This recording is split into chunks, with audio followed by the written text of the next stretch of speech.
आज हम बात करने वाले हैं बीएससी फर्स्ट सेमेस्टर का आरएनए टॉपिक। आरएनए के बारे में हम आज बात करेंगे, आरएनए के स्ट्रक्चर के बारे में और आरएनए के टाइप्स के बारे में हम बात करेंगे। तो चलिए वीडियो को शुरू करते हैं। आरएनए अर्थात राइबोन्यूक्लिक अम्ल प्राय सभी कोशिकाओं में डीएनए के साथ ही पाया जाता है। जो हमारा आरएनए है वो सभी कोशिकाओं में डीएनए के साथ ही पाया जाता है। यह एकल या द्विसंपूल होता है। यह जो है एकल या द्विसंपूल होता है। पौधों व जंतुओं में एकल संपूल तथा विषाणुओं में द्विसंपूल डबल स्टैंडर्ड होता है। ये जो हमारे पौधे और जंतु होते हैं उनमें तो होता है सिंगल स्टैंडर्ड, और जो विषाणु होते हैं उनमें डबल स्टैंडर्ड होता है। कुछ विषाणु डीएनए नहीं पाया जाता, कुछ विषाणुओं में जो है डीएनए नहीं पाया जाता, अर्थात आरएनए डीएनए का कार्य करता है और सूचनाओं को एक पीढ़ी से दूसरी पीढ़ी में पहुंचाता है। जैसे आरएनए का जो काम है वो प्रोटीन सिंथेसिस करना। जिन कोशिकाओं में डीएनए अनुवांशिक पदार्थ होता है वहाँ आरएनए प्रोटीन सिंथेसिस का काम करता है, और जहाँ अनुवांशिक पदार्थ जो है आरएनए होता है वहाँ आरएनए ही डीएनए का कार्य करता है, यानी अनुवांशिक सूचनाओं को एक पीढ़ी से दूसरी पीढ़ी में पहुंचाता है। आरएनए दो प्रकार का होता है, जेनेटिक या नॉन जेनेटिक, यानी अनुवांशिक या अनआनुवांशिक। अनुवांशिक आरएनए अधिकतर विषाणुओं में आरएनए अनुवांशिक होता है। इस प्रकार आरएनए में डीएनए की तरह सभी अनुवांशिक सूचनाएं पाई जाती हैं, अतः यह डीएनए का स्थान ले लेता है। जो आरएनए में डीएनए की तरह सभी अनुवांशिक सूचनाएं पाई जाती हैं, इसलिए जो विषाणुओं में है डीएनए का स्थान ले लेता है। विषाणुओं में ही डीएनए का स्थान लेता है। जहाँ डीएनए होता है वहाँ यह प्रोटीन सिंथेसिस का ही कार्य करता है।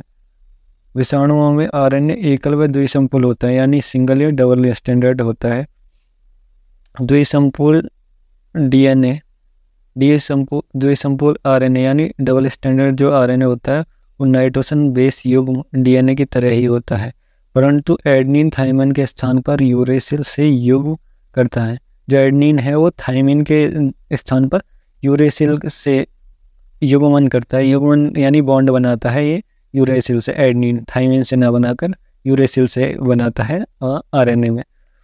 अनानुवांशिक पौधों, जंतुओं तथा जीवों में डीएनए अनुवांशिक पदार्थ होता है, परंतु कई अनुवांशिक लक्षणों का नियंत्रण आरएनए के द्वारा होता है।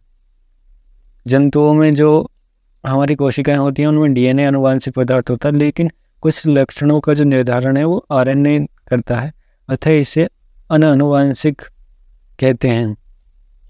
इस प्रकार की जीव की कोशिकाओं में डीएनए केंद्र में गए गुणसूत्रों में पाया जाता है। जो डीएनए होता है वह गुणसूत्रों में पाया जाता है जो कि केंद्रक में होते हैं, और प्रोटीन संश्लेषण को साइटोप्लाज्म में होता है। जो प्रोटीन संश्लेषण होता है वो साइटोप्लाज्म में होता है। डीएनए के अणु केंद्रक को बाहर नहीं आते। डीएनए के जो अणु हैं वो केंद्र के बाहर नहीं आते, अपितु ये विभिन्न प्रकार के अनुवांशिक आरएनए जो नॉन जेनेटिक आरएनए के द्वारा अनुवांशिक सूचनाओं को केंद्रक से कोशिका द्रव्य में पहुंचाते हैं। जो हमारा डीएनए है वह गुणसूत्र में पाया जाता है जो कि केंद्रक में होता है, तो वह साइटोप्लाज्म में नहीं आ सकता, इसलिए वो नॉन जेनेटिक जो आरएनए है उसके द्वारा साइटोप्लाज्म में सूचनाओं को पहुंचाता है। इन संश्लेषण की क्रिया में कार्य करने वाले आरएनए तीन प्रकार के होते हैं। ये तीन प्रकार के आरएनए होते हैं, एमआरएनए, टीआरएनए और आरआरएनए। टीआरएनए और आरआरएनए, तो इनके बारे में बात करते हैं। Types of RNA. आरएनए कितने प्रकार के होते हैं? आरएनए तीन प्रकार के होते हैं। पहले हम बात करते हैं एमआरएनए के बारे में। एमआरएनए का पूरा नाम है मैसेंजर आरएनए। एमआरएनए अणु में डीएनए में उपस्थित अनुवांशिक सूचनाओं को राइबोसोम तक पहुंचाता है। जो एमआरएनए है वो डीएनए में उपस्थित अनुवांशिक सूचनाओं को राइबोसोम तक पहुंचाता है। एमआरएनए एकल संपूल होता है, यानी यह जो होता है वो सिंगल स्टैंडर्ड होता है। ये कोशिका में पाए कुल आरएनए का 5 से 10% होता है। इसका जीवन काल केवल 2 दिन होता है। इसका जो जीवन काल है वो 2 दिन तक होता है। एमआरएनए का अनुभाग 5 × 105 से 20 × 10⁹ होता है।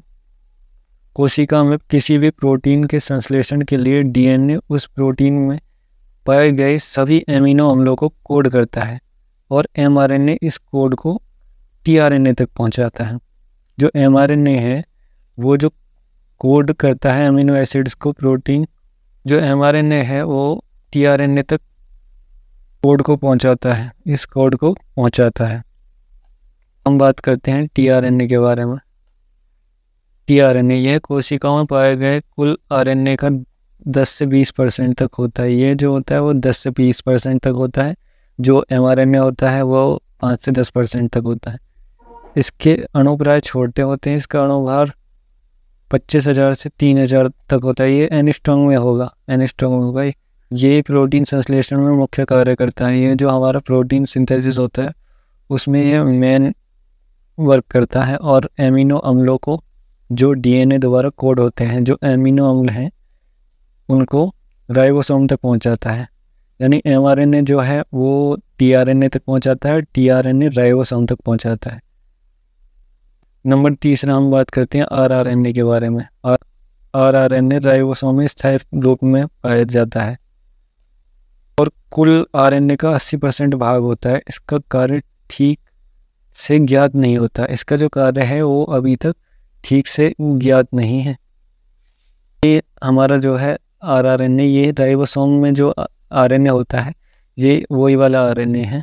तो आप इसमें बस इतना लिख सकते हैं कि आरआरएनए राइबोसोम में स्थायी रूप से पाया जाता है और कुल आरएनए का 80% भाग होता है। टीआरएनए का यह फिगर है, इसको आप बना सकते हैं।